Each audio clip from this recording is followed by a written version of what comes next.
Poštovanje, Valter ovdje. Dobrodošli na moj kanal. Danas radimo domaće njoke sa srnetinom. Evo što nam je potrebno. Srneće meso. Ja sam imao duboku pa sam stavio da se razledi. Malo pancete. Malo slavonskog kulena ćemo staviti. Domaćeg, dobar, odličan. 2 glavice kapule. Pelate. Malo povrća, mrkva, list celera, list peršina, ružmarinov list. I to je to što nam treba za šugo. I čaša bijeloga vina. A za njoke nam je potrebno krumpir. Ima tu oko preko kile. Brašno. Glatko. 2 jaja. Malo maslaca. A čokolada je za nešto drugo. Možda vam kažem kasnije. Njoke stavimo da se kuhaju.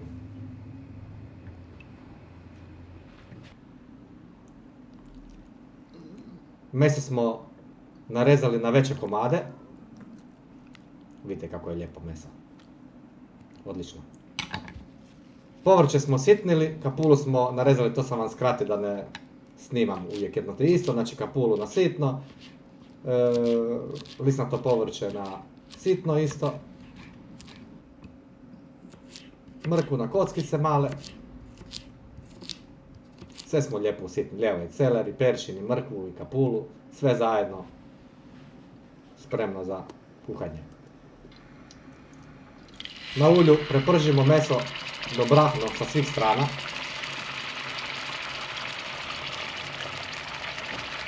Treba dobro da se poprži.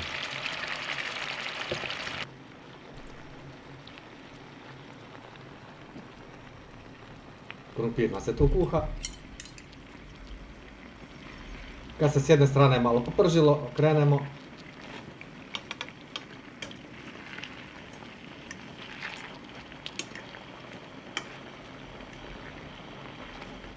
Sa svih strana lijepo treba da se poprži.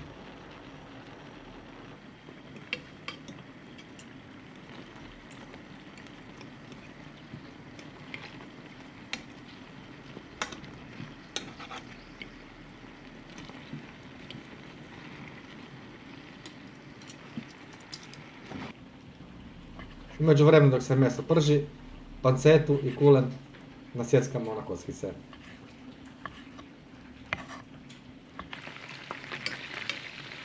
Evo, meso nam se popržilo. Lijepo sa svih strana. I sad ćemo ga izvaditi na papir da se ocijedi višak masnoće od ulja.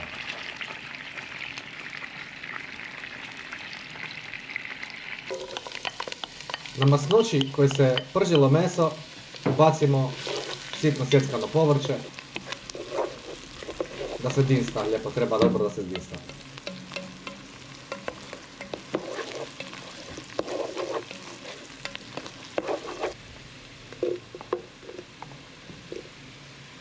Kad se luk i povrće zdinstalo, dodamo pancetu i kulen.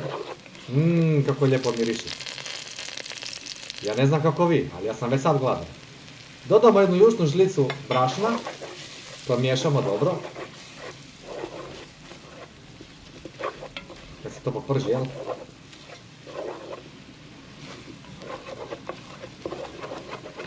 I dodamo malo pelata. I nakon toga dodamo dec bijeloga vina.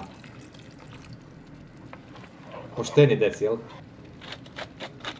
Začinimo sa paprom i sa soli. Po guštu.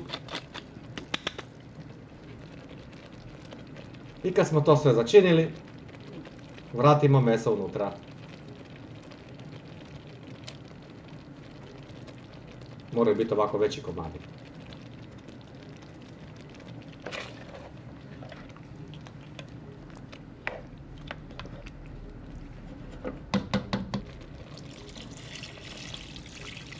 I nakon toga zalijemo sa vodom da pokrije to meso. I to je to. Pustimo na lagano da se kuha.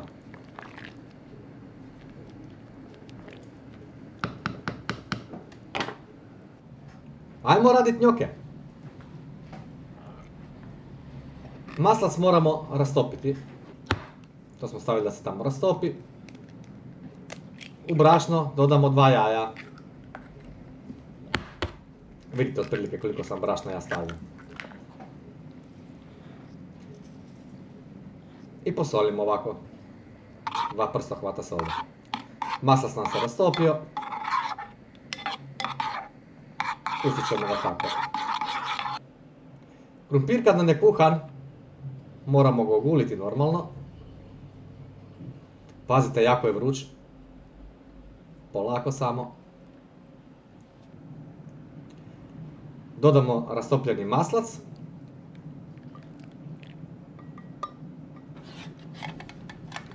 A krumpir izgnječimo.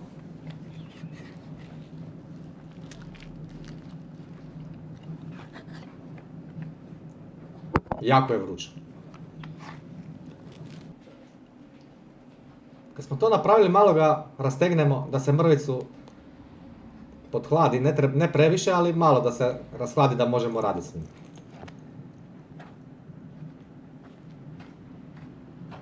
I sad to sve skupa sjedinimo na lagano. I dobit ćemo prave pravcate domaće njoke.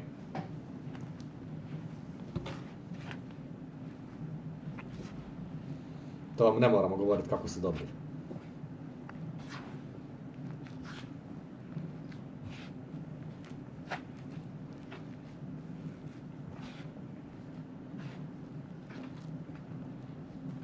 Sve to skupa lijepo sjediniti, umjesiti u jednu smjesu.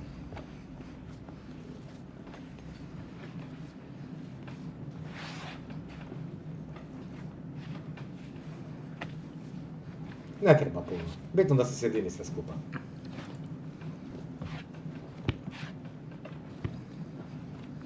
I to je otprilike to.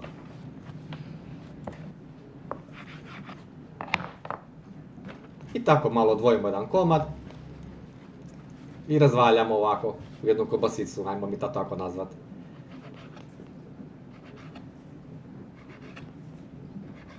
I dragi moji prijatelji, to su vam njoki.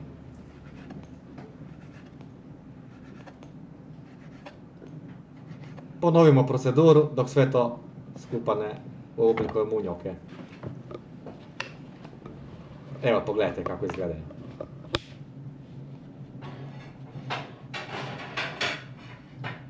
Pravi njoki. Njam njam. Napravili smo 2 velika pleha njoka.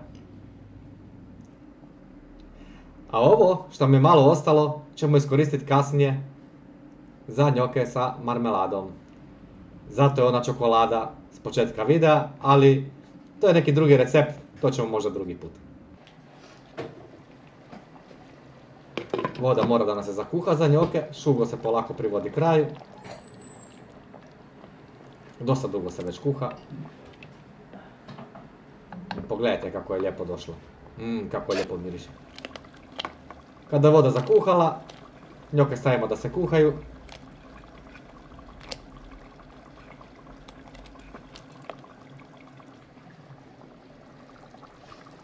Njoki će vam ovako isplivati na površinu. Kad zakuha, kuhate nekih 7-8 minuta otprilike. Probate kad su mekani. Šugo nam je gotovo. I dragi moji prijatelji, jelo nam je servirano. Kako to lijepo izgleda. A tek kako je ukusno. A ništa, šta nam drugo preostaje nego da probamo. Njam, njam, njam, njam, njam, njam, njam, njam. Excellent. Hvala puno na gledanju i dobar tek.